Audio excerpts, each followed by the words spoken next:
So hello everyone, now we are moving to our next chapter and that is market mechanism. Market mechanism बहुत simple सा chapter है अगर आप इसको conceptually करें तो मैं इसमें सबसे पहले आपको 5 types of demand curves and 5 types of supply curve के बारे में बताऊंगा.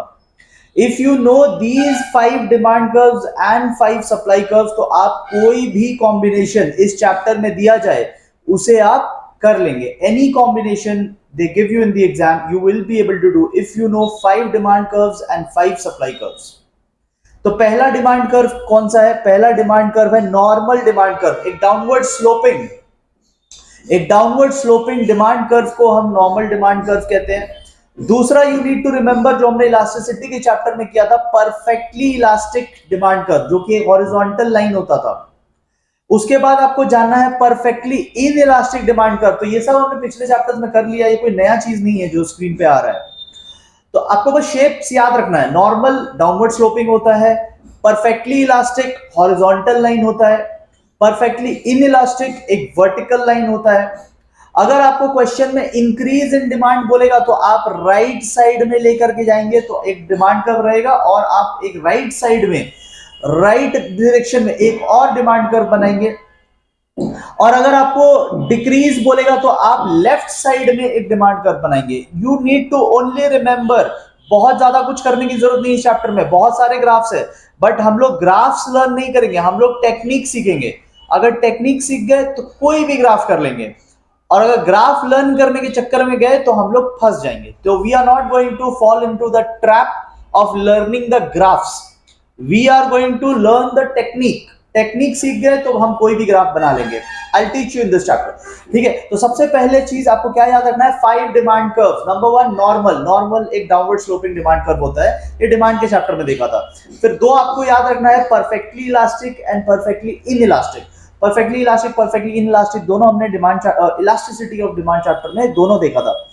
फिर इंक्रीज होने से क्या होता है? अगर क्वेश्चन में बोला कि डिमांड इंक्रीजेस तो आप जो ओरिजिनल डिमांड कर्व है उसके राइट साइड में एक और डिमांड कर्व बना देंगे. और अगर क्वेश्चन बोलता है डिक्रीज इन डिमांड है तो जो ओरिजिनल डिमांड कर्व है उसके लेफ्ट साइड में आप डिमांड कर्व बना देंगे. सिमिलरली आपको सप्लाई में भी यही करना है. द ओनली डिफरेंस इज कि डिमांड कर्व नीचे की तरफ आता था, फॉल होता था, उसका नेगेटिव स्लोप था. सप्लाई कर्व में everything is same. Only difference is कि सप्लाई पॉजिटिव है, पॉजिटिवली स्लोप्ड है, ये ऊपर की तरफ जाता है. तो डिमांड कर्व नीचे की तरफ आता था, सप्लाई कर्व ऊपर की तरफ जा रहा है. Rest everything is same. ये भी इंक्रीज होने से राइट साइड, ये भी डिक्रीज होने से लेफ्ट साइड, ये परफेक्टली इन इलास्टिक होने से वर्टिकल, परफेक्टली इलास्टिक होने से हॉरिजॉन्टल, और नॉर्मल सप्लाई कर्व अगेन एक डायगोनल लाइन होगा. ठीक है, बस फर्क ये है कि डिमांड कर्व डाउनवर्ड्स आता था और अगर आप सप्लाई कर्व देखोगे तो शेप ऊपर की तरफ जा रहा है. You just need to remember these 5 things and आपका चैप्टर मोर और लेस 3 मार्क्स का जो ग्राफ यहां से आएगा. ठीक है, पहले ज्यादा मार्क्स का आता था बट अभी 2 पार्ट्स बनेंगे इस चैप्टर में. एक आएगा ग्राफ, ठीक है, और एक आएगा विल सी लेटर ऑन, एक और पार्ट है जो आ सकता है. ठीक है, चलिए अब अगर आपने ये 5 ग्राफ्स डिमांड के और 5 ग्राफ सप्लाई के याद रख लिए तो मैं आपको अब नेक्स्ट कॉन्सेप्ट पे लेके चलता हूं and that concept is called equilibrium. Equilibrium जो कि वर्ड हमारे बहुत सारे चैप्टर्स में आता है. इक्विलिब्रियम का सिंपल सा मीनिंग है बेस्ट पॉसिबल सिचुएशन. ठीक है, हर चैप्टर बहुत सारे चैप्टर्स में आएगा. Consumer equilibrium, producers equilibrium, market equilibrium. Equilibrium word बहुत बार आएगा बट इक्विलिब्रियम का सिंपल मीनिंग है बेस्ट पॉसिबल सिचुएशन. तो यहां पे since we are discussing about the market, तो मार्केट के लिए इक्विलिब्रियम क्या होगा? जहां डिमांड एंड सप्लाई ये बराबर हो जाए, वही मार्केट के लिए बेस्ट है. excess demand is also bad for the market, excess supply is also bad for the market. दोनों जब एक होते हैं, एक बराबर होते हैं, वही बेस्ट होता है. तो मार्केट के लिए equilibrium will be where demand and supply are same. तो मैं आपको यहाँ पे डिमांड का लाइन बनाकर दिखाता हूं. आप कर्व भी बना सकते हैं और अगर आप चाहो तो आप स्ट्रेट लाइन भी बना सकते हैं. क्लास 12 स्टैंडर्ड में दोनों एक्सेप्टेबल है. You can make it slightly curve और you can make a straight line also, no problem with that. आपका काउंसिल इनफैक्ट स्ट्रेट लाइन ही बनाता है. आपके काउंसिल के अभी तो वो पब्लिश नहीं कर रहे हैं बट पहले के टाइम में वो आंसर स्क्रिप्ट पब्लिश करते थे तो उसमें उन्होंने स्ट्रेट लाइंस ही बना रखे थे. So this is a demand curve और एक हम लोग सप्लाई कर्व बना लेते हैं। चलिए, तो this is a supply curve, आप सप्लाई का लाइन भी बोल सकते हैं, ठीक है। जहां पे ये दोनों बराबर हो गए, आप देखोगे जहां पे इंटरसेक्ट हुआ, ये दोनों कर्व जहां पे, ये दोनों लाइंस जहां पे इंटरसेक्ट हुए, उसे हम कह देते हैं point of equilibrium. Whatever I am saying please अच्छे से सुनते रहना, ठीक है। और एक शीट लेकर बैठ जाना, थोड़ी बहुत आप भी अगर लाइन बनाओगे तो आपका इंटेक ज्यादा हो रहेगा, आपकी नॉलेज ज्यादा बढ़ेगी साथ साथ में करने से, ठीक है। तो this point is called what, point of equilibrium. इसे आप ई से डिनोट कर सकते हो। अगर आप इसे प्राइस वाली लाइन से ज्वाइन कराओगे, वाई एक्सिस में ज्वाइन कराओगे, तो यहां पे जो प्राइस मिलेगी उसे हम कहेंगे इक्विलिब्रियम प्राइस। इक्विलिब्रियम प्राइस वो प्राइस होता है जो सेलर को भी एक्सेप्टेबल है, बायर को भी एक्सेप्टेबल है। क्या बोला मैंने? Equilibrium price. मान लो यहां पे प्राइस आ रहा है लेट्स से 50 रुपीज, तो what is 50 rupees? 50 rupees is that price जो बायर को भी एक्सेप्टेबल है एंड सेलर को भी एक्सेप्टेबल है। दोनों ये प्राइस पे डील करने को रेडी है। कभी कभी हमें एज अ बायर लगता है ना कि बहुत ज्यादा चार्ज कर रहा है, और कभी कभी सेलर को लगता है यार बहुत कम पैसे मिल रहे हैं, तो दोनों कभी कभी खुश नहीं होते। बट ये वो प्राइस है जहां दोनों ही सेटिस्फाइड है, राइट। और इसके ठीक नीचे अगर आप एक्स एक्सिस पे ज्वाइन कराओगे तो आपको मिलेगा क्वांटिटी। कौन सा क्वांटिटी? Equilibrium quantity. ये वो क्वांटिटी है, मान लेते हैं 100 यूनिट्स, तो ये वो क्वांटिटी है जो बायर को भी खरीदना है और सेलर को भी बेचना है। कभी कभी ऐसा होता है कि बायर ज्यादा खरीदना चाहता है बट प्राइस के चलते कम खरीदना पड़ता है। कभी कभी ऐसा होता है कि सेलर कम बेचना चाह रहा है, तो मतलब कभी कभी डिफरेंसेस होते हैं, बायर और सेलर हमेशा सेम पेज पे नहीं रहते। But equilibrium is that point जहां पे आपको इक्विलिब्रियम क्वांटिटी मिल जाएगा, वो क्वांटिटी जो दोनों को एक्सेप्टेबल है। यहां पे आपको इक्विलिब्रियम प्राइस मिल जाएगा, वो प्राइस जो दोनों को एक्सेप्टेबल है। तो ये आपको याद रखना है, इक्विलिब्रियम कहां पे आएगा? इक्विलिब्रियम कहां पे आएगा जब हम लोग डायग्राम्स बनाएंगे? इक्विलिब्रियम कहां पे आएगा? इक्विलिब्रियम वहां पे आएगा जहां demand and supply are equal. Equilibrium का मतलब बेस्ट पॉसिबल सिचुएशन। आप ना तो इस पॉइंट से आगे जाना चाहेंगे, ना तो आप इस पॉइंट से पीछे रहना चाहेंगे, आप इस पॉइंट पे ही रहना चाहेंगे। It is also known as a point of rest, मतलब you are going to rest at this point. आप ना तो आगे जाने में इंटरेस्टेड है, ना तो पीछे जाने में इंटरेस्टेड है, आप वहीं पे रहने में इंटरेस्टेड है। तो हमने क्या क्या अभी तक डिस्कस किया? Very important things we have discuss. हमारा 3 मार्क्स का जो ग्राफ आएगा उसकी पूरी कॉन्सेप्ट हमने डिस्कस कर ली है। अब मैं आपको प्रैक्टिकली करके दिखाऊंगा। सबसे पहला कॉन्सेप्ट हमने डिस्कस किया था कि there are 5 demand curves which you need to remember. और दुनिया का कुछ आपको नहीं पढ़ना है, आपको सिर्फ 5 डिमांड कर्व्स इस चैप्टर में याद रखने हैं, ठीक है।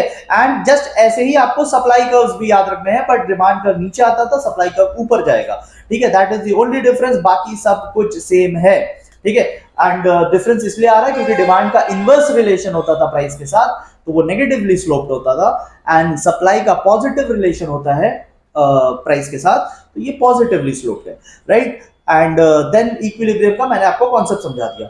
अब देखो आपको क्या एग्जाम में क्वेश्चंस आएंगे।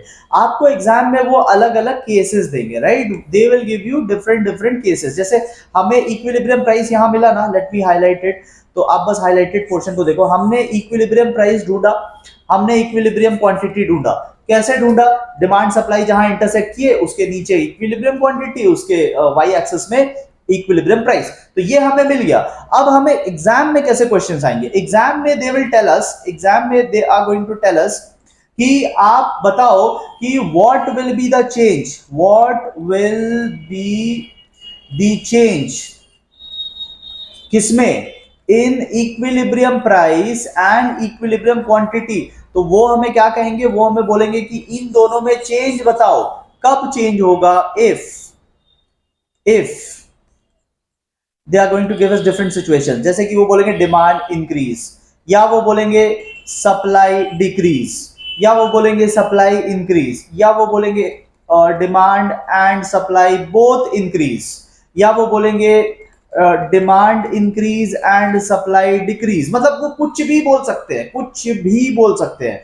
बट अगर आपने ये 5 डिमांड कर्व याद रखा और ये 5 सप्लाई कर्व याद रखा तो आप कुछ भी बना देंगे। मैं अभी आपको बनाना सिखाऊंगा, ठीक है। I am not going to do all the graph of this chapter क्योंकि वो मीनिंगलेस है सब करना।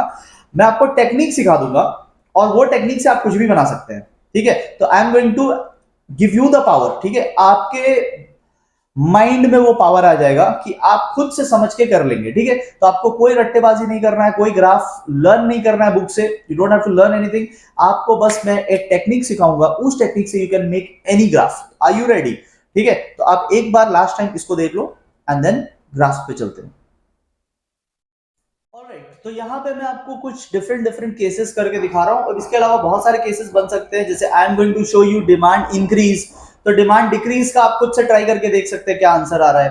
आई am going to show you about supply decrease, तो सप्लाई इंक्रीज का आप करके देख सकते हैं क्या हो रहा है, ठीक है। फिर मैं आपको अलग एक केस को, तो I am going to show you different varieties, और इसी वैरायटी का ऑपोजिट केस आप घर पे ट्राई करके देख सकते हैं। बट फॉलो द टेक्निक, ठीक है। तो आप टेक्निक फॉलो कीजिए कैसे किया जा रहा है ग्राफ को। सबसे पहले आपको क्या करना है, देखो पहला वाला case I am going to do, ठीक है। I am going to do the first case. तो अभी पूरा नजर आप यहाँ पे बनाए रखो। If you know the technique आप कुछ भी बना लेंगे उसके बाद। तो यहाँ देखिए आपको करना क्या है, आपको करना है डिमांड को increase, you have to increase the demand. तो आप पहले डिमांड कर्व कैसा होगा वो नहीं बताया ना, they have only told you कि डिमांड इंक्रीज होगा। ऐसे केसेस में आप क्या करना, आप डिमांड कर्व एक नॉर्मल वाला बना लो, make a normal demand curve and then you make a normal supply curve. दोनों जहां पे इंटरसेक्ट कर जाए तो आपको इक्विलिब्रियम पॉइंट्स मिल जाएंगे।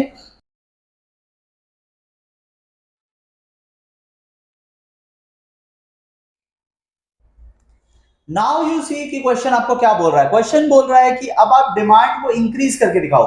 तो इंक्रीज अगर होगा तो राइट साइड जाएगा, तो मैं राइट साइड में एक और डिमांड कर्व बना दूंगा, ठीक है। I am going to make another demand curve with a new colour, तो जस्ट टू शो यू कि I am doing it with a new colour so that आपको आइडेंटिफाई इजीली हो जाए। और आपको एरो से दिखा देना है कि इंक्रीज आप राइट साइड में कर रहे हैं, तो डिमांड कर्व को आपको इंक्रीज करना है राइट साइड।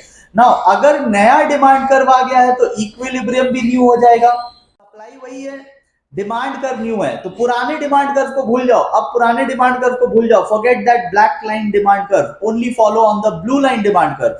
तो अब ये blue line demand curve supply curve से कहां इंटरसेक्ट कर रहा है, समवेयर अबव। पहले वाले को E1 बोल देते हैं, EP1 एंड EQ1। सो अभी क्या हो रहा है, वी आर गेटिंग इक्विलिब्रियम 2। अब एक न्यू इक्विलिब्रियम पॉइंट मिला, उसका एक न्यू इक्विलिब्रियम प्राइस होगा which is higher as compare to the previous one, पहले वाले से हायर है, and even the equilibrium quantity is more, ठीक है। Equilibrium quantity is more. तो ये हमारा ग्राफ बन गया, बस ऐसे ही हमें बना के दिखाना है। और जो क्वेश्चन में पूछेगा what will be the effect, तो आप बोलोगे इफेक्ट में कि इक्विलिब्रियम प्राइस भी बढ़ता हुआ दिख रहा है, इक्विलिब्रियम क्वांटिटी भी बढ़ता हुआ दिख रहा है, यही इफेक्ट है। तो डायग्राम भी हो गया और इफेक्ट भी बता दिया। सेम वे में we are going to do the second one, ठीक है। तो अभी आप फिर से ध्यान देना, again I am going to make normal demand supply curve and find the equilibrium point normally. Then I'll see what is the question.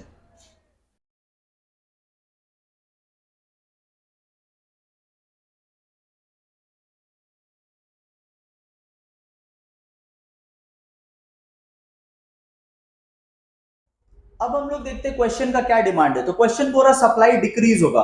अगर सप्लाई डिक्रीज होगा तो लेफ्ट साइड आ जाना चाहिए सप्लाई कर्व। तो this is the supply curve.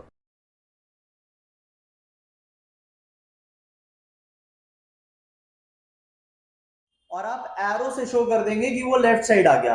Now we अब forget the old supply curve, now only focus on the new curve. तो demand तो वही है बट सप्लाई नया आ गया, तो we will get a new equilibrium point and that new equilibrium point will be over here, I will call it E2, ठीक है। And will get a higher equilibrium price again, but our equilibrium quantity is following.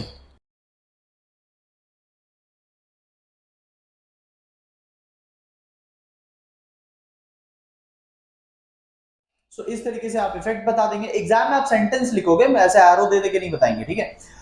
Exam में proper sentence लिखेंगे।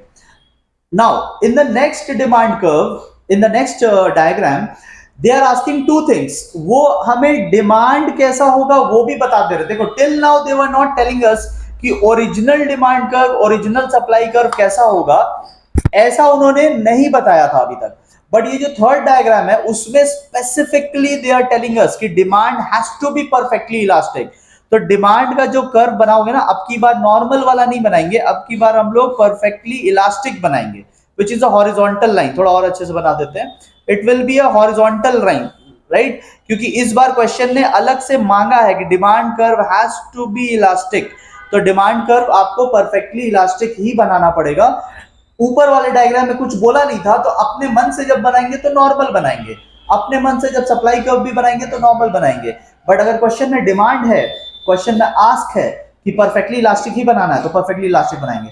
अच्छा, demand curve को बोला है उन्होंने perfectly elastic बनाने, they have not told anything about supply. तो supply curve I am going to make a normal one only, supply curve I am going to make normal supply curve only, because supply curve कैसा होगा उन्होंने नहीं बताया।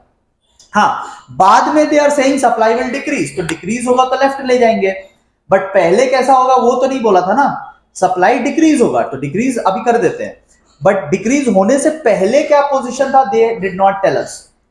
तो we are going to make normal supply curve. अच्छा, पहले even before we start decreasing it, पहले equilibrium point find कर लेते हैं। तो where the two graphs intersect will be equilibrium point, इसे E1 कह देते हैं। इसके ठीक स्ट्रेट में आएगा इक्विलिब्रियम प्राइस 1 और इसके ठीक नीचे में आएगा equilibrium quantity 1।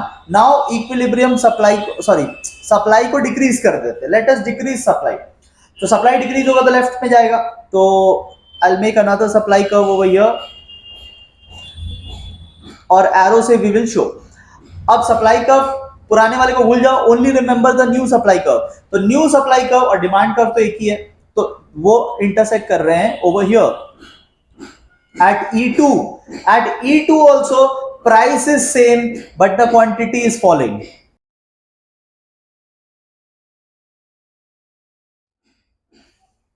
So the price is same but the quantity is falling. So equilibrium price no change, equilibrium quantity is falling. तो इसी तरीके से आपको ग्राफ बना बना के दिखाना है और आपको अपने फाइनल जजमेंट्स भी देने हैं। Next comes a very simple case जो कि 6 मार्क्स के लिए आपके काउंसिल ने एक टाइम में पूछा था, बहुत टाइम पहले नहीं, but they asked for 6 marks की डिमांड और सप्लाई दोनों इंक्रीज होंगे। तो यहां पे देखो, जब दे विल से कि demand is also increasing and supply is also increasing, तो इस केस में आपको टोटल 3 ग्राफ्स बनाने होंगे। There will be total 3 cases. देखो कौन कौन से।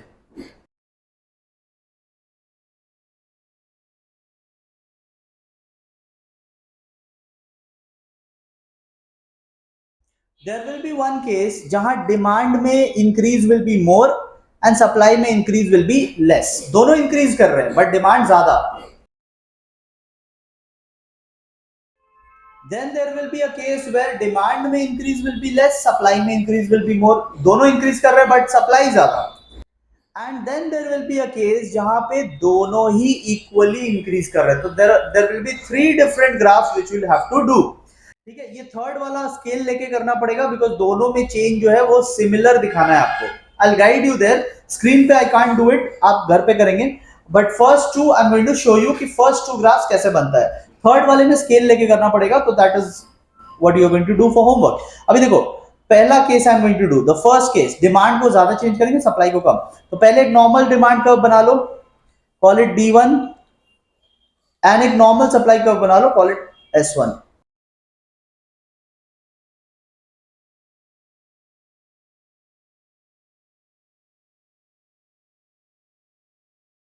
Now what we will do, अब डिमांड को इंक्रीज करेंगे, बट पहला case I am going to do, तो पहला केस में डिमांड ज्यादा इंक्रीज होगा। ठीक है, तो डिमांड को आप अच्छा खासा राइट साइड में लेकर के जाइए। ठीक है, call this D2 and D2। ठीक है, अच्छा खासा उसको राइट साइड में आप लेके जाओ।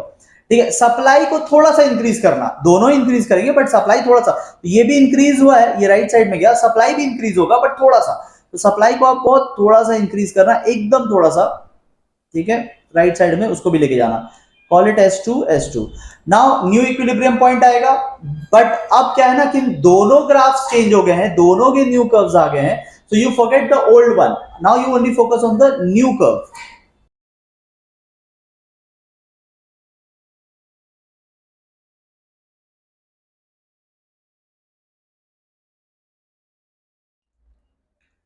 तो हमें इफेक्ट में क्या दिख रहा है, हमें इफेक्ट में दिख रहा है कि जब डिमांड और सप्लाई दोनों बढ़ते हैं तो prices also go up. If the demand is increasing more, so prices will also go up and quantity will also go up. But prices are also going up. Prices इसलिए बढ़ रहा है क्योंकि डिमांड बहुत ज्यादा बढ़ गया है। तो मार्केट में हाई डिमांड आ गया, इसलिए सेलर्स को मौका मिल गया प्राइस बढ़ा देने का। ठीक है, क्वांटिटी बढ़ना है वो तो नेचुरल है, if demand is also increasing, supply is also increasing, if both of them are increasing, तो क्वांटिटी तो बढ़ना ही था, बट प्राइस बढ़ गया क्योंकि there is excess demand right now. ठीक है, चलिए सेकंड ग्राफ देखते हैं। अगेन अब सेकंड ग्राफ में हम लोग सप्लाई को ज्यादा बढ़ाएंगे। ठीक है, सप्लाई को ज्यादा बढ़ाएंगे, तो पहले नॉर्मल डिमांड कर्व,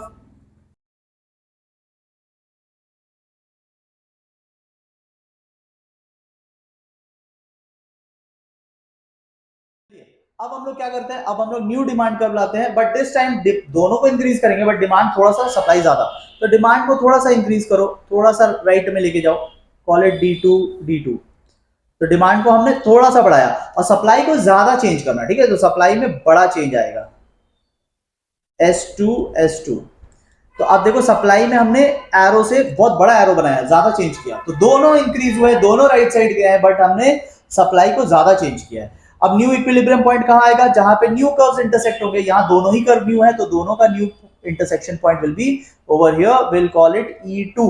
ठीक है, इक्विलिब्रियम प्राइस हमें घटता हुआ दिख रहा है क्योंकि इस बार सप्लाई ज्यादा है मार्केट में, और क्वांटिटी तो बढ़ेगा बिकॉज बोथ हैव इंक्रीज, तो क्वांटिटी तो बढ़ना ही है, बायर सेलर दोनों ने इंक्रीज किया है अपना अपना quantity, demand has also increase, supply has also increase, तो क्वांटिटी तो बढ़ेगा ही, बट प्राइस फॉल हो गया है क्योंकि डिमांड उतना इंक्रीज हुआ नहीं, इंक्रीज हुआ है बट उतना ज्यादा नहीं, सप्लाई ज्यादा इंक्रीज हो गया है, सो सेलर्स खाली गुड्स लेके बैठे हैं मार्केट में, तो they have to reduce the price. ठीक है, तो इस तरीके से आप ग्राफ बनाएंगे। नाउ लास्ट ग्राफ जो है वो आप होमवर्क में करेंगे, आपको डिमांड सप्लाई दोनों को इक्वली राइट साइड में लेके जाना है। लाइक अगर आप डिमांड कर्व को 1 सेंटीमीटर राइट में लेके जा रहे हैं, सप्लाई कर्व को भी 1 सेंटीमीटर राइट में लेके जाना है, वो आपको स्केल से करना पड़ेगा। ठीक है, तो इस तरीके से आप कोई भी कॉम्बिनेशन ट्राई कर सकते हैं, मैंने आपको इंक्रीज का करके दिखाया, आप डिक्रीज का करके देख सकते हैं। यहाँ पे पिछले वाले में मैंने आपको डिमांड कर्व परफेक्टली इलास्टिक बताया था, आप सप्लाई को परफेक्टली इलास्टिक करके देख सकते हैं, कभी आप परफेक्टली इन इलास्टिक करके देख सकते हैं, तो कॉम्बिनेशन कितना भी बन सकता है। Now it is only about practice, now it's no more about learning, learning जो था वो मैंने आपको बता दिया। ठीक है, this is the main thing, यही पे सीक्रेट है इस चैप्टर को करने का, यही दो स्लाइड जो है, यही 2 स्लाइड सीक्रेट है इस चैप्टर को करने का, और concept of equilibrium, with the help of this you can do any graph that you want. ठीक है, तो बाकी पूरा प्रैक्टिस है, अब वो लर्निंग का और कुछ नहीं रहा। मैं आपको इस चैप्टर के सेकंड पार्ट पे लेके चलता हूं, which is floor pricing and price ceiling. Okay, so now we are moving to the second and the last part of this chapter. उसके बाद ये चैप्टर हमारा खत्म हो जाएगा। यहाँ पे हम प्राइस सीलिंग और प्राइस फ्लोर को डिस्कस करेंगे। तो आप देखो, इसमें आप एक रूम को इमेजिन करना, रूम का जो टॉप मोस्ट पार्ट होता है वो होता है ceiling. Ceiling is the upper limit of any room, उसके ऊपर वो रूम नहीं होता है। And floor, floor is the lower limit of any room, उसके नीचे वो रूम नहीं हो सकता। तो रूम का जो अपर लिमिट होता है उसे हम सीलिंग कहते हैं, और रूम का जो लोअर लिमिट होता है उसे हम फ्लोर कहते हैं। बिल्कुल इसी कॉन्सेप्ट पे बेस्ड है हमारा price ceiling and price floor. देखो इसमें होता क्या है, सबसे पहले बायर और सेलर अपना डिमांड सप्लाई के हेल्प से मार्केट प्राइस या इक्विलिब्रियम प्राइस फाइंड कर लेते हैं, उसे हम कहते हैं इक्विलिब्रियम प्राइस। आपका काउंसिल उसको कभी कभी मार्केट प्राइस भी बोलता है। तो मार्केट प्राइस या इक्विलिब्रियम प्राइस इस तरीके से फाइंड कर लिया गया। Now if the product is something essential, अगर आपका प्रोडक्ट कोई एसेंशियल इंपॉर्टेंट कमोडिटी है, ठीक है, तो सरकार कभी कभी क्या करती है, गवर्नमेंट विल इंटरफियर, और गवर्नमेंट क्या करेगी, एक अपर लिमिट सेट कर देगी, एक मैक्सिमम प्राइस सेट कर देगी।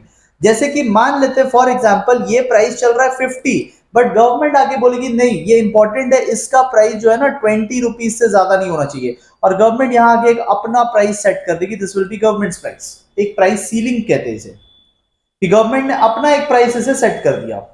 गवर्नमेंट बोलती है नहीं 20 से ऊपर नहीं होना चाहिए, this is an important essential commodity.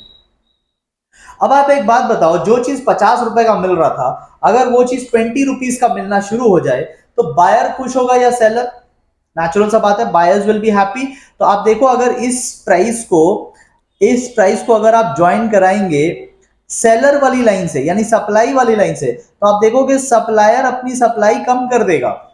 मान लेते पहले 100 यूनिट्स बिक रहा था, अब सेलर का जो क्वांटिटी है दैट विल बी लोअर, वो 60 बेचना स्टार्ट कर देगा। बट बायर को बहुत मजा आ रहा है, कम प्राइस है ना, तो बायर्स को बहुत मजा आ रहा है। अब देखो डिमांड कितना होने लगा, डिमांड यानी बायर्स क्वांटिटी, बायर्स की क्वांटिटी देखेंगे तो वो 150 डिमांड कर रहे हैं। तो आप सोचो, खरीदने को रेडी है 150, बट बेचने वाला 60 ही बेचना चाह रहा है। तो ये जो गैप हमें दिख रहा है बिटवीन बायर्स एंड सेलर, ये जो गैप हमें दिख रहा है, इस गैप को आप क्या बोलोगे? इस गैप को आप बोलोगे excess demand. This is what? Excess demand. Market में एक्सेस डिमांड हो गया है, 150 का डिमांड हो रहा है जबकि सप्लाई इज ओनली 60। तो अब इस केस में as a seller how the goods will be distributed, कैसे गुड्स को डिस्ट्रीब्यूट करेंगे? हमारे पास है ओनली 60 और हमें बांटना है उन लोगों में जो 150 डिमांड कर रहे हैं। तो 150 डिमांड करने वालों में 60 यूनिट्स आप कैसे बांटोगे? दाम नहीं बढ़ा सकते, दाम 20 ही रखना है। याद रखिएगा, प्राइस सरकार ने बोल रखा है 20 से ऊपर नहीं जाएगा। तो आप ये मत सोचना कि जो ज्यादा दाम देगा हम उसे बेचेंगे, जो ज्यादा दाम देगा हम उसे नहीं बेच सकते। ठीक है, तो इसका आंसर क्या होगा? देखो, इसका आंसर मैंने अपने नोट्स में दे रखा है। ठीक है, ये नोट्स आप चाहो तो मेरे ऐप से एक्सेस कर सकते हैं। यहाँ पे मैंने सारा नोटिंग जो है आपके एग्जाम कंटेंट को ब्रीफ में करके दे दिया है, आपको समराइज करके दे दिया है। ठीक है, आपको बस इतना ही पढ़ना है, इसके अलावा कुछ पढ़ना नहीं है। ठीक है, तो यहाँ पे जो प्राइस सीलिंग रिलेटेड कॉन्सेप्ट है और हम लोग क्या डिस्कस कर रहे हैं, ये पार्ट मैंने आपको समझा दिया। जो एक्सेस डिमांड होता है ये मैंने आपको ग्राफ के थ्रू समझा दिया। अभी हम लोग इस पार्ट पे है कि एलोकेशन कैसे करेंगे, बंटवारा कैसे करेंगे। ठीक है, सप्लायर ओनली 60 बेचने को रेडी है और बायर जो है वो 150 खरीदने को रेडी है, तो कैसे करेंगे? तो इसके 3 तरीके हैं। आपके बुक में बहुत लंबा करके दिया हुआ है एंड आपके बुक में हर टॉपिक को बहुत ज्यादा एक्सपैंड करके दिया है। ठीक है, अगर एग्जाम में 3 मार्क्स का आएगा तो आप 3 पेज थोड़ी ना लिखेंगे, आप उतना ही लिखेंगे जितना यहाँ पे दिया हुआ है। ठीक है, नोट्स बहुत काम के आएंगे। If you want to access these notes, आप डिस्क्रिप्शन में ऐप का लिंक गिवन है, उसमें आईफोन और एंड्रॉइड दोनों के डिटेल्स गिवन है। आप उसको अच्छे से पढ़ना सबसे पहले and then you can access it. आपको इन नोट्स के बाहर का और कुछ भी नहीं करना है। You don't have to read all those lengthy pages of your book. Save your time, get your marks. Right now focus करते हैं यहाँ पे कैसे 150 वालों को 60 कैसे बांटेंगे। There are 3 ways. Number 1, first come first serve basis. जो पहले आएगा वो 60 प्रोडक्ट्स लेके जाएगा।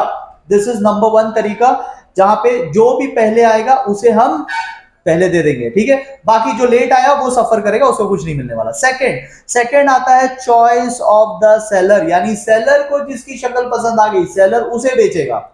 जो रेगुलर कस्टमर है, जो उसके फैमिली मेंबर्स है, जो रिलेटिव्स है, जो दोस्त है, उनको बेचेगा। उसे जो पसंद उसको बेचेगा। He is not going to sell to others. Natural सा बात है, 150 के डिमांड है, 60 ही प्रोडक्ट्स है, सबको तो मिलने वाला है नहीं।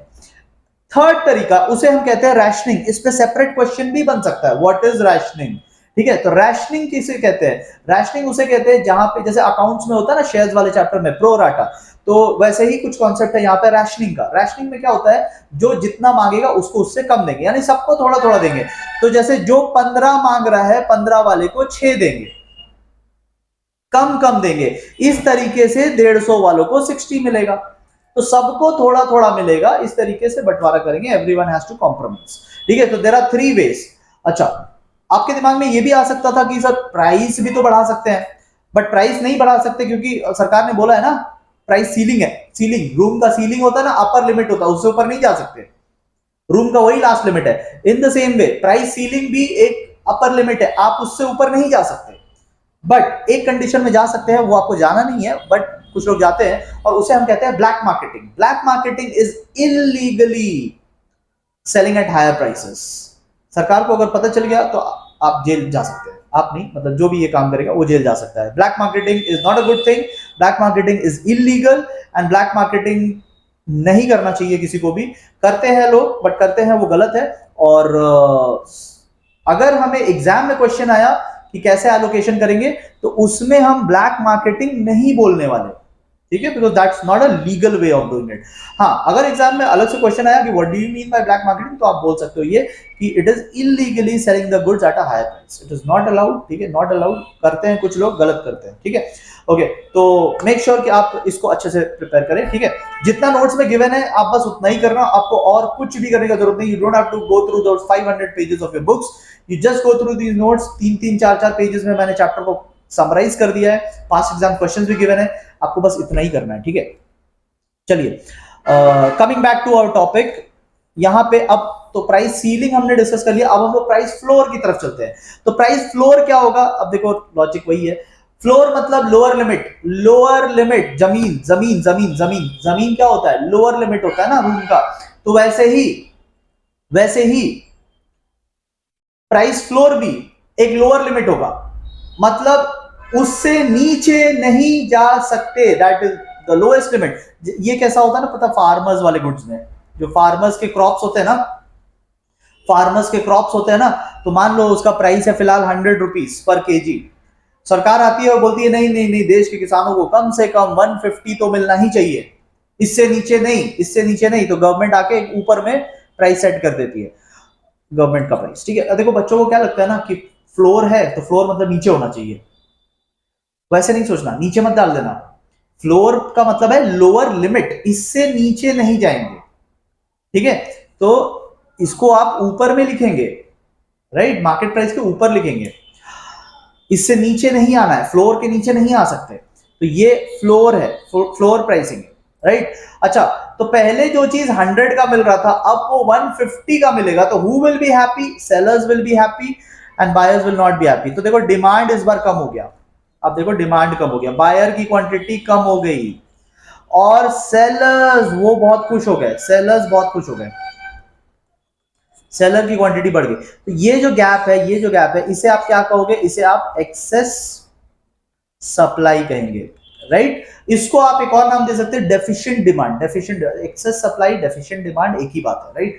तो इस केस में क्या होगा, अभी देखो मान लो 100 यूनिट्स बिक रहा था, मान लेते हैं 100 यूनिट्स बिक रहा था, सेलर कितने बेचने को रेडी हो गए 150, बायर कितने खरीदने को रेडी हो गए 60। तो क्या बंटवारे में कोई प्रॉब्लम आएगा, आप 150 यूनिट्स लेकर बैठे हो, खरीदने के लिए 60 लोग आ रहे हैं, तो बेच दो उनको, 60 देने में तो कोई प्रॉब्लम नहीं है। हाँ, लेकिन आपके पास क्या होगा, 90 जो है वो अनसोल्ड रह जाएगा, 90 यूनिट्स अनसोल्ड रह जाएगा। इसका क्या करना है, तो अगेन मेरे नोट्स में मैंने उसको समराइज कर दिया है, आप देखेंगे ये फ्लोर प्राइसिंग। हाँ, तो उसका क्या करना है, वो जो अनसोल्ड है, तो जो अनसोल्ड रहेगा तो गवर्नमेंट हैज टू परचेज, क्योंकि गवर्नमेंट को चुल मचा हुआ था ज्यादा दाम करने का, तो अभी गवर्नमेंट ही उसको खरीदेगी, ठीक है। तो with this the chapter has ended, ठीक है, with this the chapter has ended. अब आपको बस प्रैक्टिस करना है और पास एग्जाम क्वेश्चंस करो, प्रैक्टिस करो इसको, यही है चैप्टर, बहुत ज्यादा कुछ नहीं है, ठीक है। अगर आप ठीक से इसको समझेंगे तो बहुत ज्यादा कुछ नहीं है, अगर आप बुक से करने जाएंगे तो फिर बहुत ज्यादा कुछ है, ठीक है। So that is it. आपको कैसा लगा ये चैप्टर जरूर बताना, and then we will move to the next chapter, ठीक है। Till then thank you so much everyone.